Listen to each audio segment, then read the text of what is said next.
కానీ కొంతమంది బాధతో ఉన్నారు. హాస్పిటల్కి వెళ్తే డాక్టర్స్ ఏం చెప్తారో తెలియదు. ఒకళ్ళు ఏదైనా చెప్తే ఏంటి నా పరిస్థితి ఏంటి, హాస్పిటల్లో జాయిన్ అవ్వాలంటే నాకు ఎక్కడ ధనం ఉన్నది, నాకు ఎక్కడ ఎవరు సహాయం చేస్తారు, ఎవరు నాకు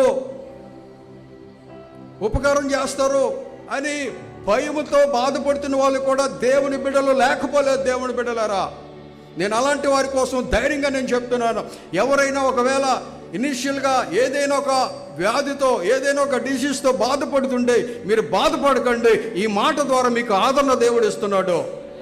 నేను స్వస్థపరిచే యెహోవాను నేనే, నా చేతులు నా గాయాలు పొందిన గాయాల చేత, నేను పొందిన గాయాల చేత మీకు స్వస్థత కలుగుచున్నదని మనం నమ్మితే, మనం నమ్మిన మన దేవుడు మనల్ని ముట్టి స్వస్థపరిచి దేవుడు మరలా కొంతకాలం ఈ భూమి మీద మనకు ఆయుష్కాలాన్ని దేవుడు ఇస్తారు.